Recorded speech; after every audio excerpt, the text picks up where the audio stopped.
Hello students, let's see the question. So the question says what is the molecular mass of mercuric acetate? तो mercuric acetate का formula हमें सबसे पहले लिखना होगा. आप इस IC में गौर करो. देखो ये जो IC है ना, ये सफिक्स कब लगता है, इसको समझने के लिए हमें वेरिएबल वैलेंसी समझना पड़ेगा. तो क्या होता है वेरिएबल वैलेंसी? देखो कुछ ऐसे एलिमेंट्स होते हैं जिसके मोर देन वन वैलेंसीज होते हैं. फॉर एग्जाम्पल कॉपर के 1 and 2 हो सकता है, आयरन का 2 and 3 हो सकता है, मरकरी का 1 and 2 हो सकता है.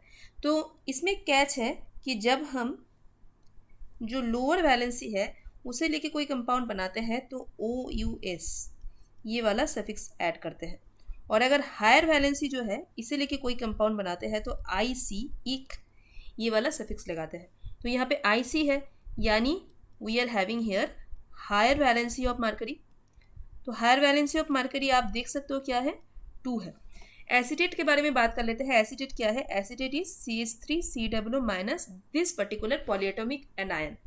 अब पॉलीएटॉमिक आयन के लिए आपको पता है कि इसका वैलेंसी क्या होता है.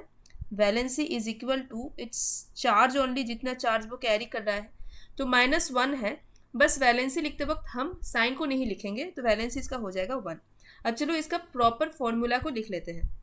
तो ये हो गया mercury and CH3COO minus, right. तो मरकरी का हमने क्या देखा है, 2 जो हायर वैलेंसी है एंड एसिडेट का 1. तो बस इसको क्रिस क्रॉस करना है. अब इसमें एक बात है कि जैसे हम नॉर्मली एनायन को बाद में रखते हैं, कटायन को सबसे पहले रखते हैं, यहाँ थोड़ा डिफरेंट होगा. यहाँ एनायन पहले आएगा, कटायन बाद में आएगा. इसका रीज़न क्या है? क्योंकि ये ऑर्गेनिक कंपाउंड से हम ये एनायन मिला है. तो क्योंकि ऑर्गेनिक कंपाउंड से मिले ये जो एनायन आपको दिख रहा है दिस पर्टिकुलर CH3COO माइनस, इसे हम पहले लिखेंगे तो CH3COO होल 2 हो जाएगा, क्योंकि 2 लग जाएगा इसके आगे Ag. So this is your proper formula of mercuric acetate. अब मर्क्यूरिक एसिटेट का मॉलिक्यूलर मास निकालना बहुत ईजी रहा. मॉलिक्यूलर मास का मतलब क्या है? मॉलिक्यूलर मास का मतलब है सम ऑफ एटॉमिक मासेस, राइट. अब चलो इसको कर लेते हैं धीरे धीरे. तो कार्बन कितने हैं? कार्बन देयर आर 2 कार्बन्स, तो 12 × 2 प्लस हाइड्रोजन 3 है, 3 × 1, या फिर इसको आप 1 × 3 भी लिख सकते हो, 1 × 3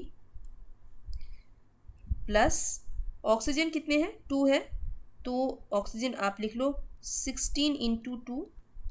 अब ये पूरा जो CH3COO माइनस या फिर ये जो एसिटेट है ये 2 है, तो × 2 करेंगे और प्लस कर देंगे मरकरी का जो एटॉमिक मास है दैट इज 200 U. फाइनली आपको U भी लगाना है.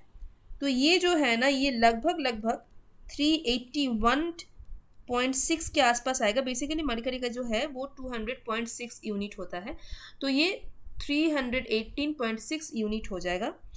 Answer is option C. I hope ये समझने में आपको कोई डिफिकल्टी नहीं है. Thank you so much.